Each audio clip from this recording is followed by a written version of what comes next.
ওকে, আজকে হইতেছে আমার এই যে মালয়েশিয়ানের যে কলেজটা নিয়ে যে বিষয়টা হয়েছে, পুরো বিষয়টা নিয়ে এটা প্রবাবলি, এবং আমি আশা করছি যে এটা আমার লাস্ট ভিডিও।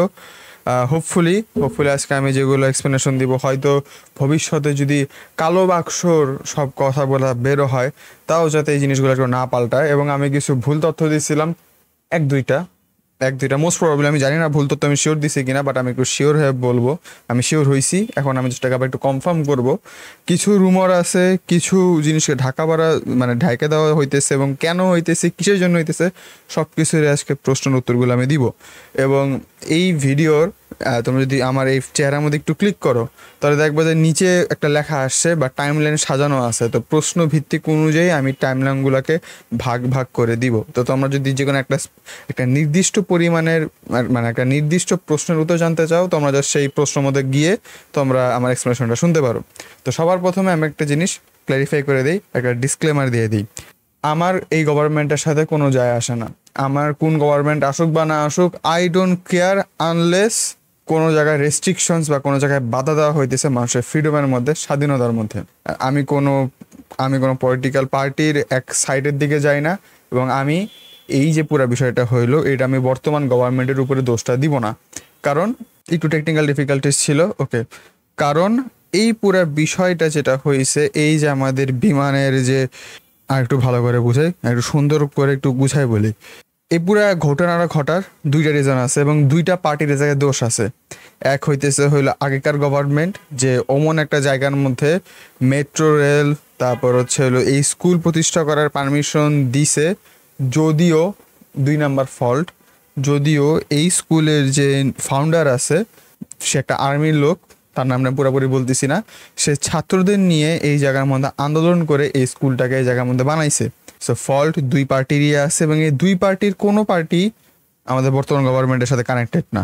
আমাদের বর্তমান গভর্নমেন্ট পারমিশন দেয় নাই, সে ওই জায়গায় আমাদের বিমান, ওই জায়গায় আমাদের এয়ারপোর্ট বানায় নাই। যদিও এয়ারপোর্ট এটা বহুত আগেকার এয়ারপোর্ট, নতুন কোনো কিছু না, বাট স্টিল। ওকে, এখন আমি একটা প্রশ্ন এক বাই এক করে আসি। সবার প্রথম প্রশ্নটা করি, এই জায়গার মধ্যে এয়ারপোর্ট আগে বানানো হয়েছে স্কুলের আগে। ওকে, ঠিক আছে, এখানে কোনো সমস্যা নাই, এটা ফ্যাক্ট। এখানে মানে প্রশ্নই উঠে না যে আমাদের যে এয়ারপোর্ট আছে সেইটা স্কুলের আগে যাকে বানানো হয়েছিল। এখানে একটা বিরাট বড় কিন্তু আছে। কিন্তুটা হইতেছে, সাপোজ আমি আমি যদি এয়ারফোর্সের একটা ট্রেনার হইতাম, ট্রেইনি না, যে ট্রেনিং দেয় তাকে ট্রেনার বলে। আমি যদি একটা ট্রেনার হইতাম, আমি দেখতাম যে আচ্ছা আমার এয়ারপোর্ট এই জায়গার থেকে আমি এই জায়গায় যাব, এই এয়ারপোর্ট থেকে ফ্লাই করবে, এই জায়গার মধ্যে ল্যান্ড করবে, এবং আমার দেখতে হবে কোন এরিয়ার মধ্যে যাইতেছে, এবং আমার সময়টা বেছে নিতে হবে। আমার একটা ছাত্র যে এখন পাইলটের লাস্ট ধাপের মধ্যে আছে, তার মোটামুটি এখন বলতে গেলে সে একলা পাইলট চালানোর সে ক্যাপাবিলিটিটা আছে, কোনো সমস্যা নেই। নর্মালি আমাদের মাথার উপরে যে ফাইটার জেটগুলো যায়, ট্রেনার ফ্লাইটার জেট না, যারা এক্সপার্টরা চালায়, যারা প্রফেশনাল ভেটারেনরা যারা চালায়, তারা মোস্ট অফ দ্য টাইমে সিঙ্গেল চালায় না, তাদের সাথে একটা কো পাইলট থাকে তাদের পিছনের সিটের মধ্যে, আলাদা বিষয়। এরা ট্রেনিং ছিল। তো জাস্ট ইন কেস যদি তুমি সিঙ্গেল চালাইতে হয় এমার্জেন্সি কেসের মধ্যে, যেটা অবশ্যই হতে পারে, তোমার সিঙ্গেল চালানো শেখা উচিত। ভেরি গুড, কোনো সমস্যা নাই। আর লোকালয়ের মধ্যে চালায় একটা রিয়েলিস্টিক ইমার্শন নিয়ে আসা যাবে, সেটাও সত্য। কিন্তু এখানে একটা জিনিস আমার দেখতে হবে, সেটা হইতেছে নর্মালি আমি একটা গাড়ির লাইসেন্স দেয় না, যে ভিন্ন ভিন্ন জায়গায় ট্রেনিং দেয়, 3500 টাকার মধ্যে গাড়ি চালানো শেখাবে, যেরকম যে ট্রেনিং সেন্টারগুলো আছে। আপনি তাদেরকেও তোমরা যদি দেখো, তাদেরকে যখন ট্রেনিং করানো হয় এরকম নর্মাল রাস্তার মধ্যে, এরকম লোকাল আবাসিক এরিয়ার মধ্যে, তখন তার সাথে একটা অ্যাসিস্ট্যান্ট বা একটা ট্রেনার থাকে, সবসময় থাকে। জাস্ট ইন কেস যে ট্রেনার আছে সে যদি কোনো ভুল কাজ করে থাকে, সেটাকে সে সংশোধন করতে পারবে। অথবা যদি আমার গাড়ি ব্রেক ফেল করে, তাহলে যে শিক্ষক যে শিখায় চালানো কীভাবে শিখাইতে হয়, সে একটা এক্সপার্ট মানুষ, আমি আশা করতেছি সে একটা এক্সপার্ট মানুষ, এবং সে জানে যে একটা গাড়ির যখন ব্রেক ফেল করে তখন কি পদক্ষেপ নেওয়া উচিত যাতে সবচেয়ে বেশি কম ড্যামেজ দিবে। নর্মালি একটা গাছের মধ্যে লাগাই দেওয়া হইতেছিল সবচেয়ে কম ড্যামেজিং। এখন যে নতুন নতুন গাড়ি চালানো শিখতেছে, সে ভাবতেছে আচ্ছা আমি যদি, আমার সামনে একটা পিলার আছে, আমার সামনে একটা গাছ আছে, আমি যদি পিলারের মধ্যে মারি তাহলে গাছেরই তো ইম্প্যাক্টটা পড়ার কথা, কিন্তু এখানে একটা কিন্তু আছে। কিন্তু এটা হইতেছে যদি আমি পিলারের মধ্যে মারি একটা চান্স আছে যে পিলারটা উল্টায় পড়ে যে তার আছে সেই তারগুলো ছিঁড়ে গিয়ে একটা শর্ট সার্কিট হওয়ার সম্ভাবনা আছে, কিন্তু একটা গাছের মধ্যে লাগলে এই সম্ভাবনাটা নাই। এবং এই ব্রেক ফেলের সময় যখন এত প্যানিক করবে, এই প্যানিকের মধ্যে এই ডিসিশনটা নেওয়াটা, এই সিম্পল ডিসিশন নেওয়ারও মানুষ বিরাট বড় বড় ভুল করবে। এবং এই ক্ষেত্রের মধ্যে তারাই ঠিক ডিসিশন নেবে যারা এক্সপার্ট, যারা জানে, যারা অলরেডি ভেটারান, যাদের হাত পাকা হয়ে গেছে এই গাড়ির স্টেরিং ধরে। ঠিক একই ক্ষেত্রে যদি আমি বিমানের ক্ষেত্রে ধরি, সে একটা ট্রেইনি ছিল বা সে একটা স্টুডেন্ট ছিল, এয়ার পাইলটের একটা স্টুডেন্ট ছিল, এয়ারফোর্স একটা স্টুডেন্ট ছিল, এবং তাকে একটা সোলো ফ্লাইট দেওয়া হয়েছে। তো আমি যদি তার শিক্ষক হইতাম, আমি যদি তার ট্রেনার হইতাম, আমি এমন একটা টাইম সিলেক্ট করতাম যেই টাইমটার মধ্যে ভিড় তুলনামূলক কম। 1টা থেকে 2টার মধ্যে এই টাইম স্লটের মধ্যে ঢাকার মধ্যে 90% স্কুল কলেজ ছুটি হয়। আর দিয়াবাড়ির ওই দিকটার মধ্যে আমি যদি বিকালের দিকেও ধরি, বিকালের দিকেও গেলে বেশ ভালো ড্যামেজ হইতো। কিন্তু একটা জিনিস দেখতে হবে, একটা স্কুল কলেজ হইতেছে একটা আবদ্ধ এরিয়ার মধ্যে অনেকগুলো মানুষ থাকবে। বিকালবেলায় মানুষরা দিয়াবাড়ির মধ্যে ওই এলাকাটা সুন্দর জায়গা, মানুষ ঘুরতে যায়। আর মানুষ ঘুরতে গেলে নর্মালি এক জায়গার মধ্যে গ্যাদারিং করে না, গ্যাদারিং এক জায়গার মধ্যে না করলেও ভিন্ন ভিন্ন জায়গার মধ্যে মানুষ ছড়ায় থাকে। তো এরিয়াটা বেশি, জায়গায় ঘনত্ব কম, পপুলেশন ডেন্সিটি যেটা বলে ওটা কম। কিন্তু একটা স্কুল ছুটির টাইমে, বিশেষ করে ছুটির টাইমে ডেন্সিটি বেশি থাকে। এখন আমি যদি একটা শিক্ষক হইতাম, আমি অফকোর্স দেখতাম আচ্ছা এটা মালিশনের উপরে পৌঁছে, তাই না? আমি যতদূর শুনছি এটা নাকি হাতির ঝিল হয়ে বা মতির ঝিল হয়ে ওদিক দিয়ে যাওয়ার কথা ছিল প্লেনটাই, ট্রেনিং প্লেনটা, তাই না? আমি যে এরিয়াটাই ধরি, এই সব এরিয়ার মধ্যে একটা না একটা স্কুল আছে। তো একটা চান্স থাকে যে স্কুলের মধ্যে কিছু একটা হয়ে যাওয়ার। আমার নতুন ট্রেনার, মানে আমার নতুন স্টুডেন্ট, সে এখন অত বেশি পাকাপোক্ত হয় নাই, হয়তো কিছু না কিছু ভুল ডিসিশন হইতে পারে। তাই আমি কখন সিলেক্ট করব, যেই টাইমটার মধ্যে এই জায়গার মধ্যে ভিড় কম, সেই জায়গাটার মধ্যে আমি, দিয়াবাড়ি এরিয়া কিন্তু বেশ বড়, ওই এরিয়ার মধ্যে আমি তখন তাকে ট্রেনিং করাইতাম। ছুটির টাইমে করাইতাম না, যেই টাইমের মধ্যে মানুষ স্কুলের মধ্যে রাস্তার মধ্যে প্রচুর ভিড় করে, আমি এই টাইমে করাইতাম না। পার্সোনাল ওপিনিয়ন, তোমরা কি ভাবো আমাকে বলতে পারো। তোমরা যে ট্রেনার হয়ে তোমরা কি 1টা থেকে 2টার মধ্যে ঢাকার মধ্যে তোমাদের স্টুডেন্টদেরকে তুমি আকাশের মধ্যে বিমান চালাতে দিতা? তোমাদের প্রশ্ন, মানে তোমাদের কাছে আমি একটা প্রশ্ন করলাম।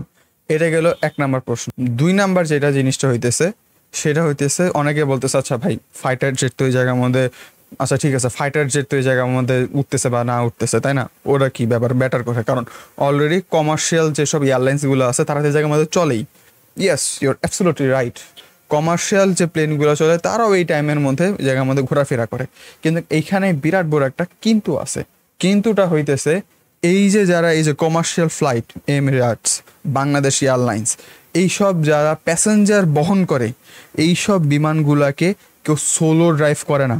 আর আর যদি কেউ যদি নতুন এই জায়গায় থাকে পাইলট, তার সাথে একটা খুব এক্সপেরিয়েন্সড ভেটারেন একজন পাইলট থাকে, কো পাইলট থাকে। যদি কোনো সমস্যা হয়, সেই জায়গার মধ্যে তাকে সলিউশন বা দেখা দিতে পারে যে এটাকে কীভাবে মিনিমাইজ করা যায়, একটা উপায় আছে। তার মানে আমি এটাই বলতে চাইতেছি যে এইসব এয়ারলাইন্সগুলো চালায় তারা হইতেছে হলো এক্সপার্ট, তাদের এক্সপিরিয়েন্স বেশি। তো তাদের যদি কোনো সমস্যা হয়ে যায় তাও তারা সেটাকে এড়াই যেতে পারবে, কারণ তাদের কাছে সে এক্সপিরিয়েন্সটা আছে। বাট এটা একটা শিক্ষার্থী, একটা স্টুডেন্ট যে দেশে হলো পাইলট চালানো কেবল শিখছে এবং তার লাস্ট ট্রেনিংয়ের মধ্যে আছে, সে ভুল করবে, এটাই স্বাভাবিক, ভুল থেকে মানুষ শিখে। এবার আমরা যাই 3 নাম্বার পয়েন্টে, সেটা হইতেছে আমার যেটা মনে হয়। আচ্ছা রাফিদ, তাহলে আমি কোন টাইমটা সিলেক্ট করব? আমার মতে এই টাইম বেস্ট টাইম হইতো যদি সন্ধ্যার পরে অথবা মাঝরাতে। আমার মনে হয় মানুষের ঘুমে ডিস্টার্ব হইতো, বাট আমার মনে হয় বেস্ট টাইম ছিল সন্ধ্যার পরে অথবা ভোরের দিকে। কারণ এই টাইমটার মধ্যে মানুষ নর্মালি স্কুলের মধ্যে গ্যাদারিং করে না, আর ওই দিয়াবাড়ি ওই এলাকার মধ্যে এত রাতের বেলায় বা এত সকালবেলায় কেউ একলা হাঁটার সাহসও পায় না, কারণ ওই জায়গার মধ্যে ছিনতাইকারী এইসব হওয়ার চান্স খুব বেশি। আগেই হইতো, আর এখন তো সব কিছু উর্বরতার মধ্যে যাইতেছে, তো এখন তো চান্সেস আরও বেশি। ওই টাইমের মধ্যে এই এলাকার মধ্যে মানুষ নর্মালি বাইরে থাকে না। একটা রেসিডেন্সিয়াল এরিয়া আছে যেটা কিনা পুলিশদের আন্ডারে, পুলিশ জানার একটা সেক্টর নট 11, সেক্টর 15 আর সেক্টর 18 আছে, বাট ওইটা একটু দূরে, ওটা একদম ওই পাশে। তো ওই জায়গাটা হয়তো একটা ডেঞ্জার জোন থাকতো, তখন হয়তো ট্রেনিং এমন করে বলা হয়তো যে ওই এলাকার একটু বাদ দিয়ে তুমি এই ফাঁকা এলাকাতে চালাও, এই জায়গার মধ্যে কোনো কিছু নাই। ভোরের বেলায় বা সন্ধ্যার পরে মেট্রো রেল চলে, বাট মেট্রো রেলের মধ্যে ভিড় তুলনামূলক কম থাকে এবং ভোরবেলার মধ্যে মেট্রো রেল অফ থাকে। তো যদি যদি ইন কেস যদি স্কুলে না পড়ে মেট্রো রেলের ভিতরেও যদি এটা ক্র্যাশ করতো, তাও ওই টাইমের মধ্যে কম ড্যামেজ হইতো তুলনামূলকভাবে। তো এইটা ছিল আমার এয়ারফোর্সের যে প্রবলেমটা বা যে কোয়েশ্চেনটা। আরেকটা বিষয় হইতেছে হইলো, এখন কমার্শিয়াল এয়ারলাইন্স মানে কমার্শিয়াল এয়ারলাইন্সগুলো তো আমি বুঝলাম, আমাদের এয়ারফোর্স তো আমাদের নিজস্ব জিনিস, তাই না? একটা স্কুল টাইমের মধ্যে আমি কেন বিমান উড়াবো যেখানে অনেক বেশি শব্দ হয়, রাইট? তো আমার মনে হয় এই যে বিষয়টা ছিল এটা আমি মোটামুটি সব কিছু কভার করে ফেলছি। যদি কোনো কিছু কভার করে মিস করে যদি তোমার মনে হয় তো আমার কিছু প্রশ্ন থাকে আমাকে কমেন্টে করতে পারো, আমি কমেন্টের উত্তর দিয়ে দিব। এবার আমরা আসি আমাদের সেকেন্ড পয়েন্টের মধ্যে। এই জায়গার মধ্যে স্কুল বানানোর পারমিশনটা কে দিল? অফকোর্স আমাদের আগেকার গভর্নমেন্ট দিছে। কে দিছে আমি বলতেছি না, বন্যা আমরা নদীর মধ্যে সেই জিনিসটাকে চালাই, যেই দলে এই কাজটা মানে পারমিশনটা দিছে এই জায়গায় স্কুল করার, যদিও সে বাধা দিছিল। বাট আমাদের ওই পাশে আরেকজন আছে, বাই দ্য ওয়ে মালিশনের যে প্রতিষ্ঠাতা সেই কিন্তু সুবিধার মানুষ না, অনেক ঝামেলা আছে। তার বিষয়টা আমি পরে আনতেছি অন্য একটা প্রশ্নের মধ্যে। এখন এই জায়গার মধ্যে আমি দেখি এখন অনেকে বলতেছে যে আচ্ছা ভাই এখানে তো স্কুলটা হয়ে গেছে, তাই না? এখন দেখো এই এয়ারলাইন্স তো আর টাইম ট্রাভেল করে তো আমার এই জায়গার মধ্যে আসে নাই যে ও 2005 সালের মধ্যে উড়ান দিছিল, 2025 সাল, এখন তো যে বিল্ডিং হয়েছে সে জানে না যে জায়গার মধ্যে স্কুল আছে, এমন তো না, তাই না? তো আমি যদি একটা ট্রেনার হইতাম তাহলে আমি জানি যে এলাকার মধ্যে স্কুল কলেজ আছে। এই জায়গার মধ্যে যদি স্কুল কলেজটা নাও থাকতো, সাপোজ স্কুল কলেজটা নাই, ছুটির টাইমের মধ্যে মেট্রো রেল ইউজ করে অনেক স্টুডেন্টরা তাদের বাসা বাড়ির মধ্যে যায়। আমি কেন এই টাইমটার মধ্যে এই জায়গার মধ্যে বিমান ট্রেনিং করাবো যদি সামহাও হুনোস? আচ্ছা স্কুল নাই এই জায়গার মধ্যে, আচ্ছা ঠিক আছে স্কুল নাই, কোনো সমস্যা নাই, মেট্রো তো আছে, তাই না? মেট্রোর মধ্যে তো ক্র্যাশ করতে পারে, এবং মেট্রো তো কোনো পাবলিক প্রপার্টি না যে আমি জোর করে প্রতিবাদ করে এই জায়গায় মেট্রো বসাইছি, না। মেট্রো আগের গভর্নমেন্টই বসাইছে। সো যে তোমাদের বিমান কিনে দিছে সেই তোমাদের মেট্রো রেল বানাই দিছে। সো এখানে তোমার বিষয়টা দেখতে হবে। এখন কথা বলি স্কুল এই জায়গার মধ্যে কেন বানাইছে। একটাই রিজন, এখানে আর কোনো প্রশ্নই আসে না, সেটা হচ্ছে এই জায়গায় জমির দাম কম ছিল যেই টাইমের মধ্যে এই জমিটা কিনা হয়েছিল। অ্যান্ড এই কম টাকার মধ্যে কিনা হয়েছে জন্যই এই জায়গার মধ্যে প্রতিবাদ করে সে এই জায়গার মধ্যে স্কুল প্রতিষ্ঠা করছে। মানে এটাকে একটা ভুল ডিসিশন ছিল, অফকোর্স 100% ভুল ডিসিশন ছিল। এবং স্কুল ওটা যে চিপার মধ্যে করছে, ওই জায়গার মধ্যে আমরা যারা এই উত্তর আর অন্যান্য এরিয়ার মধ্যে থাকি আমাদেরও ওই জায়গার মধ্যে যেতে সমস্যা হয়। সো ওই জায়গার মধ্যে আমার বিশ্বাস ওই জায়গার মধ্যে যেসব ম্যাক্সিমাম স্টুডেন্টরা পড়ে, বিশেষ করে ছোটো শ্রেণীর যে বাচ্চা কাচ্চারা যে জায়গার মধ্যে ঘটনাটা ঘটছে, ক্লাস 1, 2, 3, 4, 5, এরা ছোটো মানুষ, এরা যেই ক্লাস টাইমের মধ্যে যে জায়গায় পড়ে বা এই ওরা যদি ওই জায়গার মধ্যে পড়ে, কারণ 1, 2, 3, 4, 5, 6 এটা কিন্তু অন্যান্য জায়গায় শাখা আছে। যতদূর আমি জানি, আমি মাইলস্টোনে ক্লাস 8 পর্যন্ত পড়ছি, 8 পর্যন্ত ওই দিয়াবাড়ি ছাড়া অন্যান্য কেন্দ্র আছে যে জায়গায় পড়া যায়। আমি 9, 10-এরটা যতদূর আমি জানি 4 নাম্বার সেক্টর একটা আছে, এই জায়গার মধ্যেও ক্লাস 9 আর 10 আছে। কিন্তু কলেজ আমার যতদূর আমার নলেজ আছে শুধু দিয়াবাড়ি সেকশনের মধ্যে। এবং কলেজের পোলাপানরা, আমি বলবো 9, 10-এর পোলাপানরা বেশ বড়, ওরা তো মানে 1, 2, 3, 4-এর মতন পড়া মানুষ না। এরা একলা একলা চলতে পারে, যারা এসএসসি বা 9, 10-এ বা কলেজে পড়ে তারা একলা একলা চলতে পারে, তাদের কোনো সমস্যা নেই যদি দিয়াবাড়িতে যাইতে হয়। কিন্তু তুমি ভাবো ঢাকার মতন একটা এরিয়া, বিশেষ করে দেশে দিয়াবাড়ির মতন একটা এরিয়া, এই এরিয়ার মধ্যে কোনো বাবা মা ক্লাস 1, 2, 3, 4, 5-এ পড়া পোলাপানদেরকে একলা একলা ছাড়বে না, বলছে আচ্ছা তুমি সেক্টর 9 থাকো, সেক্টর 9 থেকে তুমি দিয়াবাড়িতে যাবা, তোমার প্রতিদিন তুমি স্কুল করতে যাবা, এটা কেউ করবে না। নর্মালি থাকলে 9 নাম্বার সেক্টরে বা 7 নাম্বার সেক্টরে অনেক মাইলস্টোনের ব্রাঞ্চ আছে, 1, 2, 3, 4, 5 ওই জায়গার মধ্যে ভর্তি করাই দিবে। তার মানে এই জায়গার মধ্যে যেসব পোলাপানরা পড়তেছিল 1, 2, 3, 4, 5, এরা হয় সেক্টর 15 বা 18-এর স্টুডেন্ট, মানে তাদের রেসিডেন্ট, অথবা 11 নম্বর সেক্টর বা 13 নম্বর সেক্টর বা 12 নম্বর সেক্টর, যেটা ওই এরিয়ার কাছাকাছি সে এলাকার মধ্যে তারা থাকে। এটাতে আমি কী বুঝাতে চাইতেছি আই ডোন্ট নো, বাট আমি এটা বলতে চাইতেছি এই জায়গার মধ্যে স্কুল প্রতিষ্ঠা করা ঠিক হয় নাই।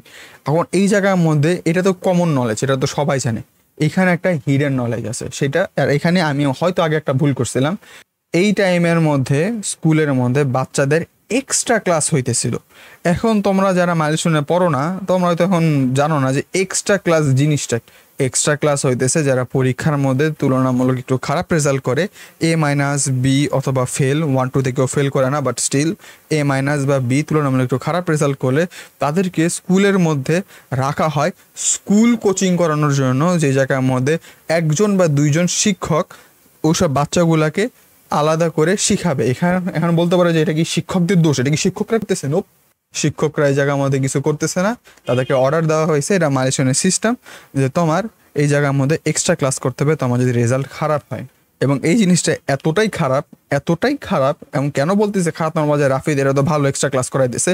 এক্সট্রা ক্লাস তো মাগনা করায় না, এক্সট্রা ক্লাসের জন্য এক্সট্রা 400 বা 500 টাকা বা আরও বেশি টাকা নেয়। আমি এক্সট্রা ক্লাস করি নাই, সো আমি জানি না, বাট হয়তো আমি যত শুনছি এক্সট্রা ক্লাসের জন্য টাকা নেয়, কারণ আমার বন্ধু বান্ধবকে আমি দেখছি কমপ্লেন করতেছে টাকা টাকা কেন দিব, আমাদেরকে জোর করে করাই দিচ্ছে, আমি করতে চাই না, আমি নাও করতে পারবো না, আমার টাকাও দিতে হবে, এরকম সিচুয়েশনের মধ্যে পড়ে গেছে। তার মানে এইসব বাচ্চাদের যদি এক্সট্রা ক্লাস না থাকতো তাদের হয়তো আজ এই দশা হইতো না, কারণ এই ক্লাসে সবাই মারা যায় নাই। ফর্চুনেটলি অনেকে যারা ভালো স্টুডেন্ট ছিল বা যাদের এক্সট্রা ক্লাস ছিল না বা যারা বাঙ্ক মারতেছিল স্কুল, তারা মাঠের মধ্যে ছিল এবং তারা তাদের বাসায় যাওয়ার জন্য রেডি হয়েছিল, যার কারণে তাদের এত বেশি ক্ষতি হয় নাই। যারা একটু দূরে ছিল তাদের কিছু হয় নাই, যারা কাছে ছিল তাদের বার্ন ইস্যুস হয়েছে। আচ্ছা, এইবার আরেকটা জিনিস, এই কলেজের এই মাইলস্টোন কলেজ বা এই যে এখানে যে একটা আলাদা একটা কীরকম একটা সার্কাসের মতো জিনিসপত্র চলে, তো আমি বলি এই কলেজ আমি যে কলেজ থেকে পাশ করছি, আমি মাইলস্টোনে পড়ি নাই কলেজের মধ্যে, আমি 8 পর্যন্ত পড়ছি মাইলস্টোনে, বাট 9, 10, 11, 12 আমি যে কলেজ থেকে পাশ করলাম বা পাশ করছি, সেই কলেজের নির্মাতা আর আমাদের মাইলস্টোনের নির্মাতা একই মানুষ হওয়া পরেও ইয়েস সে একটা মনোপলি চালাইতেছে এই জায়গার মধ্যে, অফকোর্স, বাট সেটা টপিক না। টপিকটা হইতেছে এইটা যে তার একটা পলিসি আছে, তার পলিসিটা হইতেছে স্কুলের ইন্টারনাল ম্যাটার বা স্কুলের মধ্যে যা হয় এইসব নিয়ে তোমরা যদি সোশ্যাল মিডিয়ার মধ্যে বা কোথাও তোমরা যদি কোনো প্রকারের কথা বলো, তোমরা টিসি অথবা সাসপেনশন খাবা, বেস করে যে তুমি কি টপিক নিয়ে কথা বলতেছো। এবং আমি কোনোদিন এটার মধ্যে সাসপেনশন খাইনি, কারণ আমি অত বেশি পপুলার মানুষ না যে আমার সব ভিডিও মানুষের চোখে যায় পরে। বাট আমার ফ্রেন্ড সে সাসপেন্ড হয়েছিল, কিসের কারণে হয়েছে সেটা আমি বলতেছি না, বাট সাসপেন্ড করে দেয় এবং টিসিও দেয় মাঝে মাঝে। তোমরা বুঝতে পারতেছো, তুমি আমার একটা স্কুলে পড়তেছো যে স্কুলের সমস্যা নিয়ে তুমি কোথাও কথাবার্তা বলতে পারবা না, এর কারণে মিডিয়াতে এইসব নিয়ে কোনো কথা হয় না। আর এই কলেজে যে নির্মাতা আছে সে একটা আর্মির লোক, আমি এর আগেও বলছি, অফকোর্স সে রিটায়ার্ড, তার বয়স ভালো হয়ে গেছে, বাট তার পাওয়ার অনেক দূর পর্যন্ত যায়। এখানে পাওয়ার বলতে আমি এরকম মাসেল স্ট্রেংথের কথা বলতেছি না, তার পাওয়ার বলতে আমি বলতেছি তার ইনফ্লুয়েন্স, তার ক্ষমতা, তার মিডিয়ার মধ্যে হ্যান্ডেল আছে, তার আর্মি ডিফেন্সের মধ্যে তার হ্যান্ডেল আছে, এবং আর্মির ডিফেন্সের মধ্যে হ্যান্ডেল থাকার কারণেই সে গভর্নমেন্টের এগেনস্টে গিয়ে একটা স্কুল প্রতিষ্ঠা করতে পারছে, যে জায়গার মধ্যে স্কুল প্রতিষ্ঠা করা লজিক্যাল সেন্স ছিল না। সো তার পাওয়ারের কোনো অভাব নাই। এবং তোমরা এখন এই কলেজের মধ্যে যারা টিচার ছিল, আমি সেই টিচারদের আমি কষ্ট বুঝি, কারণ আমি তাদের কাছে স্কুল কোচিং, আমি তাদের কাছে প্রাইভেট পড়তাম, এবং প্রাইভেটে থাকার সময় কার কাছে পড়তাম এটা আমি জানি না, কোন ক্লাসে পড়তাম এটা আমি বলবো না তাদের সেফটির কারণে, বাট তারা আমাকে বলতো যে তাদেরকে কিভাবে করে প্রেশারাইজ করা হয়, এবং এই কর্তৃপক্ষের বিপক্ষে তুমি যদি কোনো কথা বলো তোমার চাকরি শেষ, গন, ইনস্ট্যান্টলি গন, ফ্যামিলি কেমনে চালাবা কেউ জানে না। এর কারণেই এই জিনিসটা নিয়ে এখানে এত দুর্নীতি হওয়ার পরেও মানুষ কোনো কিছু বলতে পারে না। যাই হোক, এটা গেল স্কুলের কর্তৃপক্ষের যেসব সমস্যা ছিল। এবার আমি আসি 3 নাম্বার সবচেয়ে বেশি ইয়ারটার মধ্যে, এবং এই জায়গার মধ্যে সবচেয়ে বেশি কন্ট্রোভার্সি হয়েছে, সে রয়েছে হলো ডেড বডি কাউন্ট। কেন মৃতদেহগুলাকে লুকানো হবে বা কেন মৃতদেহগুলাকে লুকায় লাভ কি, আর্মিদের লাভ কি? ওকে, এখানে 2টা প্রশ্ন আসতেছে। 1 নাম্বার প্রশ্ন, প্রকৃতভাবে কয়জন মারা গেছে? অনেকে বলতেছে 300, 400, 500, 600, 100 জন। নো, এতজন মারা যায়নি। ইয়েস, আসলে এতজন মারা যায়নি, বাট প্রকৃতপক্ষে মারা গেছে হইতেছে হলো, আমার যেটা গেস, মাইলস্টোনে ছিলাম, আমি জানি কীরকম হয়, এবং একটা স্কুলের বিল্ডিংয়ের ভিতরে কয়জন থাকে না থাকে এটাও আমি জানি, 50+, 50 জনের বেশি মারা গেছে। ইয়ার কথা বলতেছি না আমি, এই কি বলে সিভিয়ারলি বার্নের কথা বলতেছি না, বা আমি আফটার ডেথের কথা বলতেছি না, ইস্টার্ন যারা মারা গেছে তাদের কথা বলতেছি। এখন এইটা প্রবলেমটা কি? প্রবলেমটা হচ্ছে যেই 2টা সেকশনের মধ্যে আমি শুনছি, স্কাই আর ক্লাউড, এই 2টা সেকশনের মধ্যে ডাইরেক্ট ইম্প্যাক্টটা পড়ছে, এবং এই সেকশনের মধ্যে যারা ছিল তারা কেউ সার্ভাইভ করার কথা না, কারণ ওই জায়গার মধ্যে এতটা পরিমাণের আগুন এবং এতটা পরিমাণে গরম ছিল যে ফ্যানের পাখা পর্যন্ত গলে গেছে। যে জায়গার মধ্যে আয়রন গলতেছে, আমাদের মানুষের স্কিন গলা বা মানুষের হাড্ডি গলা বা ভ্যাপোরাইজ হয়ে যাওয়া, অত বেশি তুমুল কোনো জিনিসপত্র হবে না। কারণ ভ্যাপোরাইজ কি জিনিস? ভ্যাপোরাইজ মানে হইতেছে হলো বাষ্প হয়ে যাওয়া। এতটাই পরিমাণে গরম জেনারেট করছে যে তুমি পুরো বাষ্প হয়ে গেছো, আর তুমি যখন বাষ্প হয়ে যাবা তোমার ডেড বডির কোনো চিহ্নও থাকবে না, কোনো সাইনই থাকবে না। তো এই জায়গার মধ্যে তার ডেড বডি খুঁজে পাওয়াটাও টোটালি ইম্পসিবল একটা ব্যাপার স্যাপার। এটা গেল একটা ফ্যাক্টর। এখন অনেকে বলবে যে আচ্ছা বাবা আমাদেরকে আমি তাহলে কথা বলতে কেন শুনতেছি না? ভাই তুমি এটা কে বলতেছো? আমি মানে কি বলতেছো, আমি অলরেডি 3 থেকে 4টা বাবা মাদেরকে আমি এখনো দেখতেছি ভিন্ন ভিন্ন ফেসবুকে মাইলস্টোনের যেসব স্টুডেন্টদের গ্রুপ আছে, সবগুলো একটা গ্রুপ থাকে, টিচার্স গ্রুপ থাকে, স্টুডেন্টস গ্রুপ থাকে, তারপর হইতেছে হইলো অনেক ফানি ফানি গ্রুপ থাকে, কলেজ হাইলাইটস, তারপর হইতেছে কলেজের মাইলস্টোন কলেজ কাপলস, এরকম অনেক উল্টাপাল্টা ফানি ফানি বা অনেক ইম্পর্টেন্ট গ্রুপ আছে। এই গ্রুপগুলোর ভিতরেও শেয়ার করা হইতেছে যে এই বাচ্চার ঠিকানা, আমার এই বাচ্চাকে খুঁজে পাওয়া যাইতেছে না, প্লিজ দয়া করে একটু আমাকে সাহায্য করুন, আমাকে করুন যে কোন হাসপাতাল আছে আমাকে একটু বলুন। এরকম কেসের মধ্যে দুইটা থাকতে পারে, এক, ফেস এতটা বেশি আনরিকগনাইজেবল হয়ে গেছে বা আইডি কার্ড এত পরিমাণে গলে গেছে যে যদি কোনো একটা আনআইডেন্টিফাইড একটা দেহ যেটা পুড়ে গেছে, তার চেহারা চেনা যায় না, তার আইডি কার্ড চেনা যাইতেছে না, সে একটা আনআইডেন্টিফাইড হয়ে গেছে। এখন ডিএনএ টেস্ট না করা পর্যন্ত বলা যাবে না যে এটা কার ছেলে বা কার মেয়ে। এগুলো 1 নাম্বার প্রবলেম। 2 নম্বর প্রবলেম হইতেছে যদি আমার ছেলে মেয়ে পুরোপুরি ভ্যাপোরাইজড হয়ে যায়, যদি পুরো বাষ্প হয়ে যায়, তাহলে কি হবে? বাষ্প হয়ে গেলে তো ডেড বডি নাই, গন, তুমি ডেড বডি পর্যন্ত পাবা না। এটা গেল 1 নাম্বার। এবং আমি একটা এক্সট্রা পয়েন্ট নিয়ে আসবো। আমি একটু আগে বলতেছিলাম যে এইসব বাচ্চা পোলাপান 1 2 3 4 5 6 এর মধ্যে পড়ে, এদেরকে আর কলেজটা এত দূরে, তাই না, 100% শিওর থাকো যে তাদের বাবা মা ছিল সেই ক্যাম্পাসের মধ্যে। আমার বাবা মাও যাইতো, যখন আমি 1 2 3-তে পড়তাম আমার বাবা মাও থাকতো, যে আমার বাবা মা কিন্তু চাকরি করা সত্ত্বেও তারা সেই জায়গার মধ্যে থাকতো। যদি সুযোগ হতো তারা কষ্ট করেও গিয়ে ওই জায়গায় থাকতো, কারণ আমার ছেলে জায়গায় পড়তেছে, আমি আমার ছেলেকে নিয়ে আসবো। ছেলে বাচ্চা মানুষ 1 2 3 4 5-এর মধ্যে পড়ে, সে ডেঞ্জার জোনের মধ্যে আছে, কিডন্যাপ হওয়ার চান্স আছে, রাস্তায় ভুল ক্রস করতে পারে, অ্যাক্সিডেন্ট হতে পারে। তো অনেক বাবা মাও কিন্তু সেই জায়গার মধ্যে ছিল এবং অনেক বাবা মাও এটা ভুক্তভোগী। আমার সামনে আমি 3-4টা মতন ভিডিও দেখছি, একদম অন ফুটেজ ভিডিও দেখছি, যে জায়গায় আমি দেখতে পারতেছি অভিভাবকদের জামা কাপড় পুড়ে গেছে। আমি বলবো যে রাফিদের অভিভাবক তুমি জানো কীভাবে করে? মাইলস্টোন কলেজের মধ্যে যারা পিয়ন, যারা কাজের বুয়া থাকে, তাদের একটা আলাদা ইউনিফর্ম থাকে, এবং যারা টিচার তাদেরও একটা আলাদা ইউনিফর্ম থাকে। মহিলা টিচারদেরকে শাড়ি পরার নির্দেশ আছে এবং পুরুষ টিচারদেরকে শার্ট পরার নির্দেশ আছে, শার্ট এবং টাই পরা থাকতে হবে, আর কালো কালার প্যান্ট থাকতে হবে। ইয়াস, আমি স্যারদেরটা জানি, কালো কালার প্যান্ট থাকতে হবে, এটা মাস্ট। এখন কথা হইতেছে, আমি এখানে অনেক মানুষ দেখছি বা অনেক লাশ দেখছি যাদের পিঙ্ক কালার, যাদের লাল কালার, সবুজ কালার ড্রেস পরা ছিল, 3 পিস পরা ছিল, অনেকে গেঞ্জি, ওই জায়গার মধ্যে গেঞ্জি পরা, অনেক কালো গেঞ্জি পরা, অনেক নীল গেঞ্জি পরা মানুষদেরকে আমি দেখছি। ওই জায়গার মধ্যে ডেড বডি পড়ে আছে, হাত এক জায়গায়, বডি অর্ধেক হয়ে গেছে, এমন কেসও কিন্তু আছে। তো সাপোজ, আল্লাহ না করুক, সাপোজ আমি যদি 1 2 3 4-এ পড়তাম এবং আমি যদি স্কাই সেকশনে থাকতাম এবং এক্সট্রা ক্লাস করতাম, আমার আম্মু অফকোর্স আমার বিল্ডিংয়ের সামনে, কারণ এই জায়গার মধ্যে প্রচুর বিল্ডিং আছে, 7 8টা 9টার মতন বিল্ডিং আছে, ভবন আছে, অফকোর্স আমার আম্মু আমি যে গেট থেকে বের হবো ছুটি হওয়ার সময় সেই গেটের সামনেই দাঁড়াই থাকবে। এটাই কমন সেন্স, এটাই নর্মাল। আল্লাহ না করুক যদি এই জায়গার মধ্যে, যদি আমি থাকতাম এই জায়গার মধ্যে, আমার আম্মু থাকতো এবং আমরা দুইজনে এই জায়গার মধ্যে ক্যাজুয়ালিটির মধ্যে পড়তাম, খুবই খুবই দুঃখজনক ব্যাপার হইতো। বাট এরকম অনেক কেস আছে। সেকেন্ড অফ অল, বলতেছো যে আচ্ছা ভাই আমি তো দেখতেছি না, স্বাভাবিক কথা, তোমরা যারা মাইলস্টোনে পড়ো না, তুমি কি মাইলস্টোন গ্রুপের মধ্যে আসো? নোপ, তুমি মাইলস্টোন গ্রুপের মধ্যে নাই। আমরা একের ওপরে মাইলস্টোন গ্রুপের মধ্যে আমরা পোস্ট শেয়ার করতেছি, সেইটা আমাদের ফ্রেন্ড সার্কেলদের মধ্যে ঘুরতেছে, তুমি যারা বাইরের মানুষ তুমি তো দেখতে পারবা না, কমন সেন্স। তার উপরেও তোমরা কি একটা জিনিস খেয়াল করছো, এই যে পুরো জিনিসটা আছে তোমার, এই যে এত বড় একটা ইনসিডেন্ট ঘটে গেল, এত বড় একটা ইনসিডেন্ট ঘটার পরে ফেসবুকের মধ্যে উপরে কয়েকটা পোস্ট আসে, বাট একটু নিচের দিকে স্ক্রোল করলে তুমি অন্যান্য জিনিসপত্র দেখতেছো, অন্যান্য মিমস দেখতেছো। ওয়ের্ড না? কারণ যদি বাংলাদেশ একটা ম্যাচ হারে, আই সোয়ার টু গড, সব জায়গার মধ্যে আমি বাংলাদেশ ম্যাচ হারার মিমস দেখি, কিন্তু একটা সিরিয়াস একটা ইস্যু নিয়ে উপর দিকে আমি সিরিয়াস ইস্যু দেখতেছি যেগুলো আমার ফ্রেন্ড সার্কেলে শেয়ার করতেছে বা যেগুলো পাবলিক পোস্ট, ওগুলোর মধ্যে আমি এই বিষয়টা নিয়ে দেখতেছি না। আর এটা কেন এখন? অফকোর্স এই যেসব মিমগুলো শেয়ার করা হয়, এগুলোকে বুস্ট করা হয়, এগুলোকে বুস্ট করে এগুলোকে আরও রিচ বাড়ানো হয়। এত ট্র্যাজেডি একটা জিনিসকে নিয়ে কেউ বুস্ট করবে না এবং কেউ এখানে রিচ বাড়ানোর চিন্তাও করবে না। এখানে মিডিয়া সেন্সরশিপ চলতেছে। এটা করা অত বেশি কঠিন কোনো কাজ না।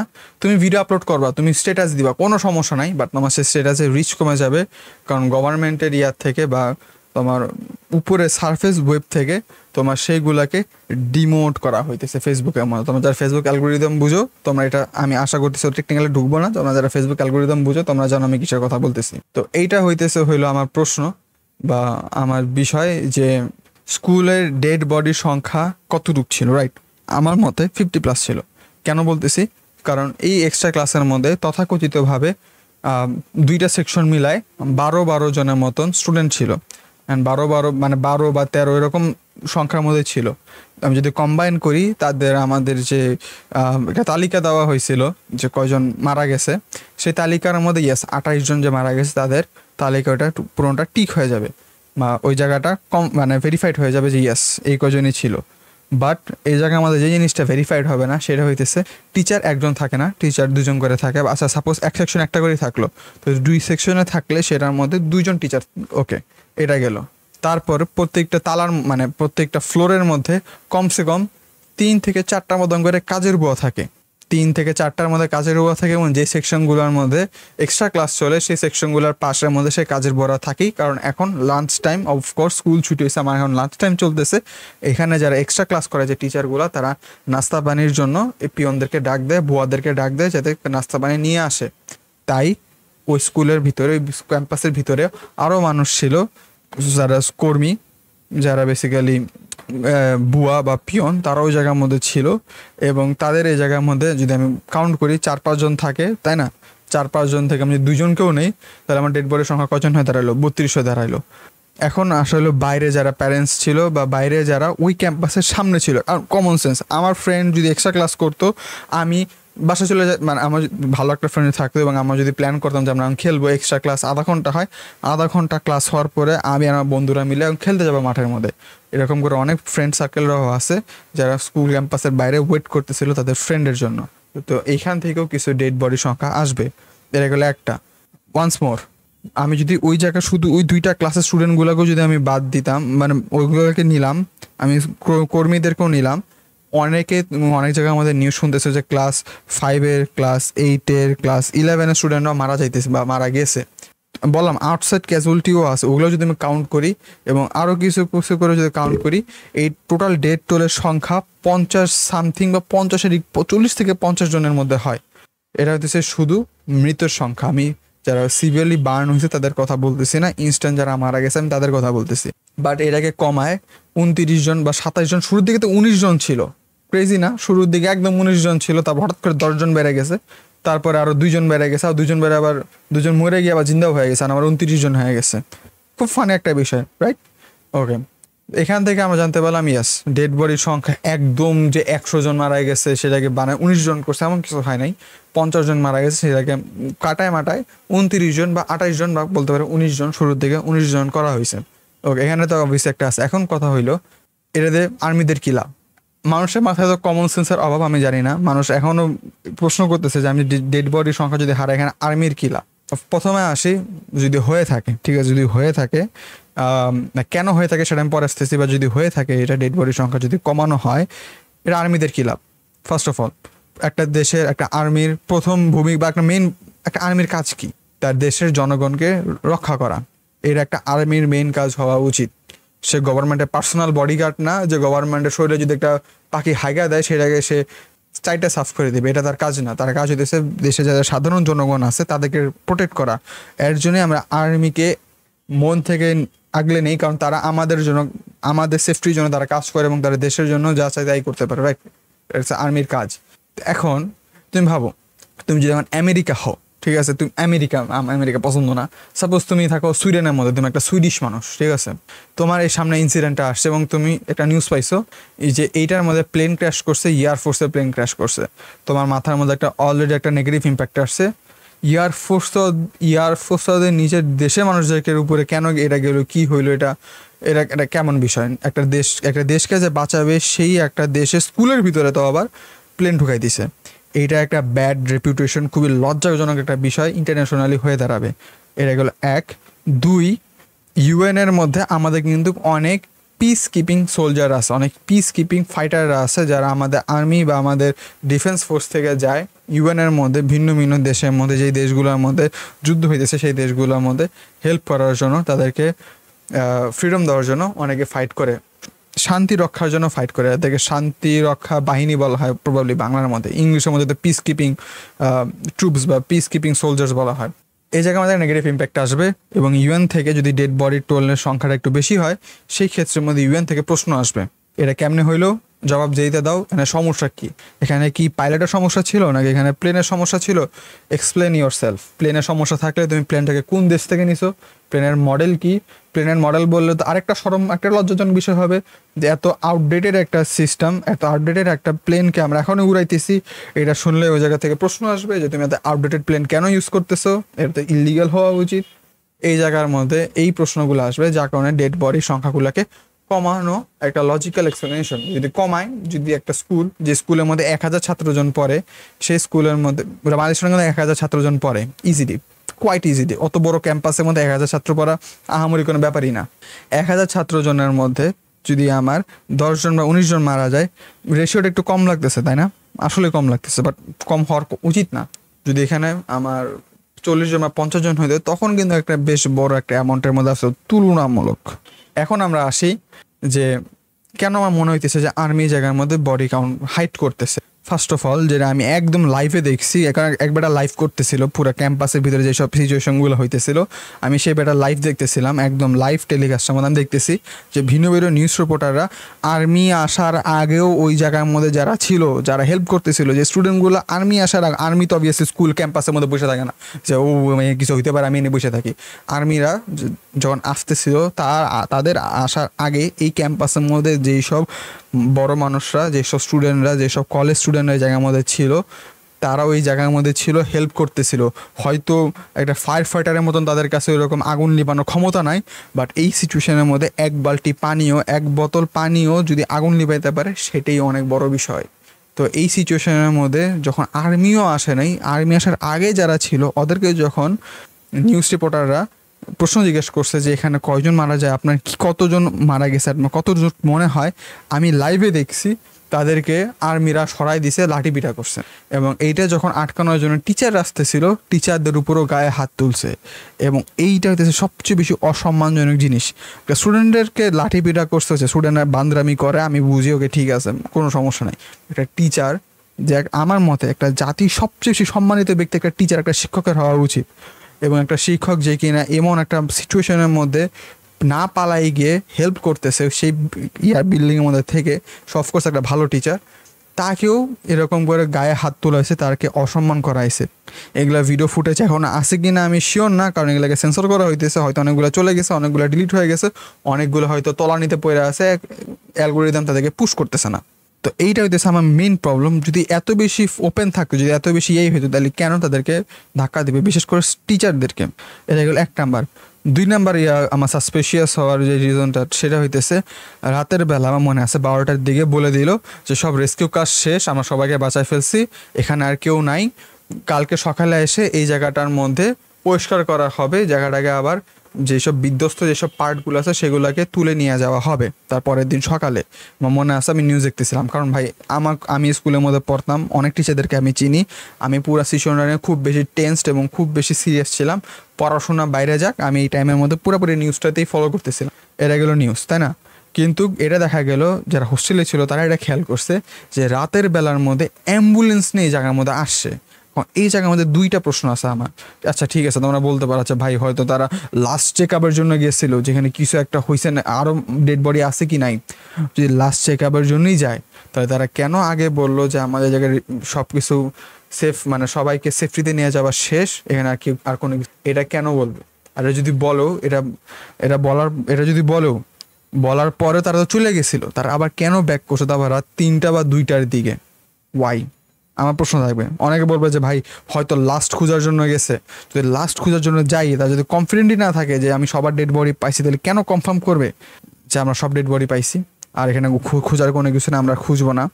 এর জন্যই তো অনেক বাবা মা আর্মি থেকে ট্রাস্ট না করে নিজেরাই চলে গেছে, এবং অনেক বাবা মা হারাও গেছে এই আগুনের মধ্যে পুড়ে, অনেকে দম আটকেও মারা গেছে। এটা গেল একটা জিনিস, রাইট? থার্ড জিনিসটা যেটা আমার কাছে লাগতেছে, এক বেটা প্রতি আমার এত মেজাজ খারাপ হয়েছে, আমরা বলতেছে যে এইটা তো অত গুরুতর একটা বিষয় না, এটা তো গুরুতর বিষয় না, এরা তো এত বেশি ড্যামেজ হয় না, মিডিয়া যেমন করে দেখাইতেছে। এইটা নিয়ে আমি পুরাপুরি স্পিচলেস ছিলাম। আমি যা দেখছি, একটা স্কুলের মধ্যে, একটা প্রাইমারি স্কুলের মধ্যে বিমান ক্র্যাশ করছে, এটা আহামরি এবং কোনো বিষয় না ভাই। এদেরকে দেখলে এতটা মেজাজ খারাপ হয়, গায়ের এতটা রাগ আসে, আমি সহজে রাগি না, বাট এতটা মেজাজ খারাপ হইতেছিল এদের প্রতি ভাই, ইনসেন লেভেলে, কি যে বলবো, অবিশ্বাস্য ব্যাপার স্যাপার।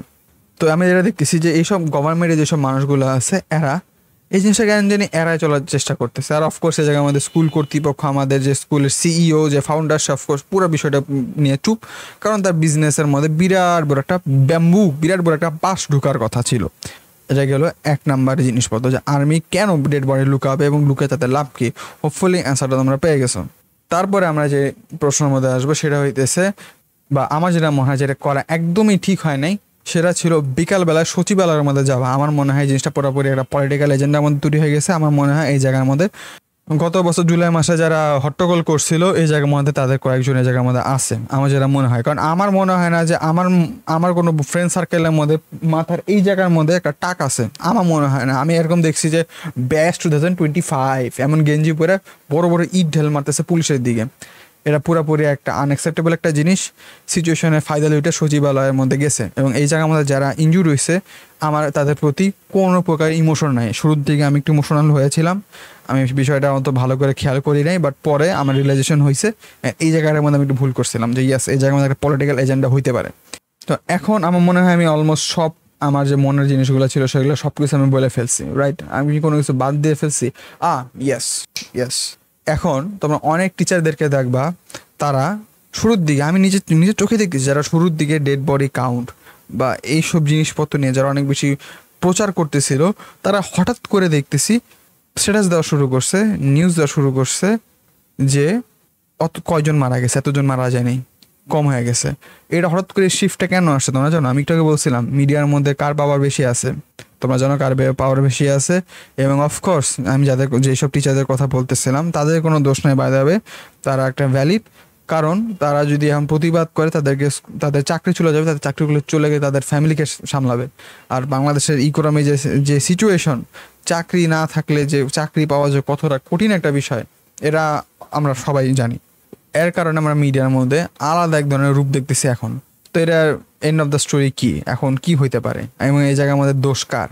আমার মনে হয় এই জায়গার মধ্যে ইন্টারিম গভর্নমেন্টকে দোষ দিয়ে কোনো লাভ নাই। এখানে তার কোনো ফল্ট না, এই বিমান সে বানায় নাই, এই জায়গায় পারমিশন সে দেয় নাই, আমার এখানে তার কোনো ফল্ট নাই। আর আমার মনে হয় যতগুলো নেতাকে এই জায়গার মধ্যে আসছে, আমার মনে হয় সবচেয়ে বেশি ভালো কাজ ইন্টারিম গভর্নমেন্টই করছে। বলতে পারে কেন রাফি তুমি এটা কী বলতেছো? কারণ অ্যাটলিস্ট তারা এই জায়গার মধ্যে তাদের সাঙ্গপাঙ্গদেরকে নিয়ে আইসা স্কুলে যে জায়গার মধ্যে একটা রাস্তা ক্লিয়ার করে দেওয়া উচিত, ওই জায়গার মধ্যে তারা তাদের এমপিদের গাড়ি মারি ঢুকাইয়া জ্যাম লাগাইয়া তার এই জায়গার মধ্যে স্কুলের ভিতরে বা এরকম বার্ন ইনস্টিটিউটের ভিতরে ঢুকে যায় না, যে জায়গার মধ্যে ইনফেকশন হইতেছে সবচেয়ে বেশি ডেঞ্জারাস জিনিস। সো আমার মনে হয় এই জায়গার মধ্যে ইন্ডিয়ান গভর্নমেন্ট সবচেয়ে ভালো কাজ করছে। পুরো সিচুয়েশনটার মধ্যে অফকোর্স ইউনুস সে নিজে এই জায়গার মধ্যে আসে নাই, which is a good decision. He is a smart guy, he knows যে এই জায়গার মধ্যে আমি যদি এখন যাই ভিড় হবে, ভিড় এলে সমস্যা, এবং আমি যদি এইসব মানুষদেরকে এই সময় মধ্যে দেখতে চাই, কারেন্ট চলে গেছে সমস্যা নাই, আমার পিছে এখনও চলবে, আমি যদি এই সিচুয়েশনের মধ্যে আমি এদেরকে দেখতে যাই তাহলে ইনফেকশন হইতে পারে। আমার মনে হয় জায়গার মধ্যে সবচেয়ে ভালো যে কাজটা করছে, দুই সাপের এক বিষ। তারপর আমাদের এই জায়গার মধ্যে সাদা টুপিওয়ালা যেসব পলিটিক্যাল পার্টিগুলো আছে, এদের থেকে আমার মনে হয় ইন্ডিয়ান গভর্নমেন্ট আরও বেশি স্মার্ট, আরও বেশি লজিক্যাল কাজ করছে। আর বাকিগুলো তো আমাদের শোভা দেখানোর জন্য গেছে। হ্যাঁ, আমি হাই গন্ডগোল ঘটে গেছে, আমি যাবো না, আমি দেখবো না, আমি একটু সাহায্য করবো না, এর কেমনে হয়, এইসব করার জন্য, এসব দেখানোর জন্য গেছিলো। বাট আলটিমেটলি মানুষ এত বোকা না, যারা শিক্ষিত মানুষ তারা জানে যে এইসব চাটামাটি করে লাভ নাই। তো হোপফুলি এই ভিডিওটা অনেক বেশি লম্বা ছিল, অনেক লম্বা হওয়াই উচিত। আমি হোপফুলি সব টপিকগুলোকে ক্লিয়ার করে ফেলছি, আমার মাথার মধ্যে আর ওরকম কোনো টপিক আসতেছে না। আর ইয়েস, আর কোনো মাথার মধ্যে আমার টপিক আসতেছে না। ও আচ্ছা, পদত্যাগ নিয়ে একটা জিনিসটা বলা উচিত, শিক্ষামন্ত্রীর পদত্যাগ। As much as I hate this guy, ও আচ্ছা ভালো কথা, ইয়েস ভালো একটা জিনিস মনে, আমার আরও কেন মনে হইতেছে যে জিনিসটা মানে এই জিনিসটাকে আরও বেশি চাপাই রাখা হইতেছে। একটা যে কোনো দেশের মধ্যে যদি কোনো সোলজার মারা যায় তাকে রেসপেক্ট দেওয়া, এটা তাদের সেই সোলজারের রাইটসের মধ্যে পড়ে, যে আমি নিজেকে স্যাক্রিফাইস করার জন্য আমি আগে থেকে বিসর্জন দিয়ে রাখছি যে আমি মারা যেতে পারি, এই লাইনের মধ্যে যে কোনো টাইমে মারা যেতে পারি, নর্মাল। আমি আগের থেকেই একটা জিনিস আমি শিওর হয়ে রাখছি যে আমি মারা যেতে পারি, এবং আমি মারা গেলে যাতে মানুষ আমাকে সম্মান দেয়, এইটাই একটা আর্মির সবচেয়ে বড় প্রাপ্য, যে তা মারা যাওয়ার পরও মানুষ তাকে রেসপেক্ট করে, রাইট? এখানে জিনিসটা আমি দেখছি। আচ্ছা তুমি আমাকে বলো কোনটা বেশি সারপ্রাইজিং বা কোনটা বেশি তোমার কাছে আরও বেশি অবাক করে না লাগবে? আমি যে কোনো ডাক্তার ডিগ্রি নেই, আমি যদি সামহাও ক্যান্সারের কিওর বের করি, এইটা বেশি তোমার কাছে বেশি অবাক করণীয় মনে হবে, নাকি একটা ক্যান্সার ইনস্টিটিউটে যে ক্যান্সার নিয়ে গবেষণা করে সে যদি ক্যান্সারের কিওর বা ক্যান্সারের চিকিৎসা খুঁজে পায়, সেটা তোমাকে বেশি শকিং করবে? কোনটা তোমার কাছে বেশি অবাক করবে? আমি যে কলেজে এখনো পাস করে নাই, এই যদি একটা ক্যান্সারের কিওর বের করে, আমার কিওর বের করাতে কি তোমার বেশি শখ খাবা, নাকি একটা ক্যান্সার ইনস্টিটিউটের মানুষ যদি তোমার ক্যান্সারের প্রতিরোধ বের করে বা ক্যান্সারকে বিট করার মধ্যে মেডিসিন বানায়, নাকি তুমি ওইটাতে বেশি অবাক হবা? কোনটাতে তুমি বেশি অবাক হবা?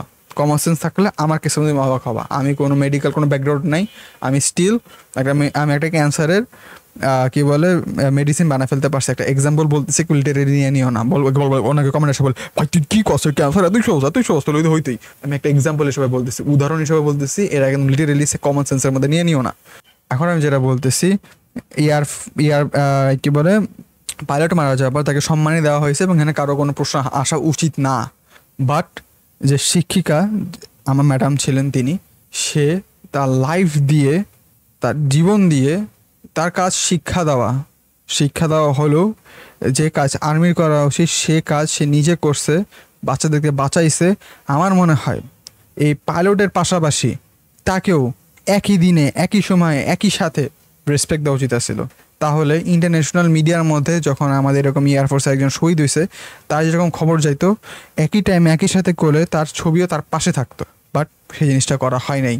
এই জিনিসটাকে এই জায়গায় আমাদের একটা ডাউন প্লে করা হয়েছে যে সমস্যা হয় নাই। আমাদের এই জায়গায় আমাদের ক্যাজুয়ালিটি, সবচেয়ে বড় ক্যাজুয়ালিটি আমাদের সোলজারই ছিল। এরকম একটা পোর্ট্রেল দেওয়া হইতেছে। এইটা নেওয়ার পরে অনেকে তীব্র নিন্দা জানাইছে। তীব্র নিন্দা জানানোর পরে রাতের অন্ধকারের মধ্যে আর্মি ফোর্স বা স্কুলের কর্তৃপক্ষ যায় তার কবরের মধ্যে গিয়ে জানাজা পড়াইছে। তার মানে কি এটাই দাঁড়াইলো, যদি জনগণ ফেসবুকের মধ্যে কথাগুলো না তুলতো, তাহলে কি এই ম্যাডাম, যে ম্যাডাম নিজে পুরে এতগুলা বাচ্চাদেরকে বাঁচাইছে, তার কি এরকম সম্মানই দেওয়া হইতো না যদি কিনা মানুষ এটা নিয়ে প্রতিবাদ না করতো, কথা না তুলতো? অ্যানাদার কোয়েশ্চেন অ্যান্ড আমার অ্যানাদার ডাউট যে কেন জিনিসটাকে পুরোপুরি ডাউন প্লে বা পুরোপুরি নর্মাল করে ফেলা হইতেছে। এটা হচ্ছে একটা মেন রিজন। ওকে, এখানে আমি একটা ডিফেন্সে আসবো বা আমি একটা পলিটিক্যাল পার্টি হিসাবে দেখি। ইন্টারিম গভর্নমেন্ট আছে দেশে, এখনও কোনো সরকার আসে নাই। বাইরে থেকে একটা প্রেশার আসবে, যদি দেখে যতজন মানুষ মারা গেছে, বাইরে থেকে একটা প্রেশার আসবে, এসে বলবে যে এই গভর্নমেন্ট, যদিও কেসটা এরকম না, বলবে যে এই গভর্নমেন্ট, এই এয়ারফোর্স এদেরকে সামলাতে পারে না, নতুন করে ইলেকশন করা হোক। এবং একটা রিস্ক থাকে, যদি ইলেকশন না করা হয় পুরাতন লিডার ফিরে আসার, এরকম একটা রিস্ক থাকতে পারে। I don't know but common sense make করে যেখানে একটা এরকম রিলেশন থাকতে পারে, যে বলবে যে গভর্নমেন্ট তো এরকম একটা বাচ্চাদের এরকম একটা বিরাট বড় ট্র্যাজেডি করে ফেলছে, তাহলে হয়তো গভর্নমেন্ট চেঞ্জ করলে ভালো হইতো। এইটা একটা হইতে পারে কেস। ওকে, তো যাই হোক, এতটুকুই আমার ছিল। প্রবাবলি সব কিছু বলে ফেলছি, আশা করি কোনো কিছু আমার বাদ নাই, হোপফুলি বাদ নাই। আজকের ভিডিওটা এই পর্যন্তই। তোমরা তোমাদের মতামত জানাও। আমি গলা বসে গেছে, শুরুর দিকে যে এনার্জি নিয়ে শুরু করছিলাম সেই এনার্জি এখন আর নাই। তো এটাই ছিল সম্পূর্ণ আমার মতামত এবং আমার যেটা মনে হয় কি হয়েছে না। আমি আমার এই সাগার প্রথম যে ভিডিওটার মধ্যে বলছিলাম যে I have a massive doubt যেটা সব প্ল্যান্ড হইতে পারে, সেই ডাউট আমার এখনও যায় নাই, সেই ডাউট আমার এখনও আছে।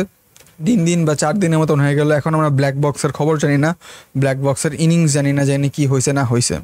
আশা করি এমন একটা টাইমের মধ্যে পাবলিশ করা হবে না যে টাইমের মধ্যে সবাই ভুলে যাবে বিষয়টা নিয়ে, হোপফুলি। তো এটা ছিল এতটুকুই, বাই।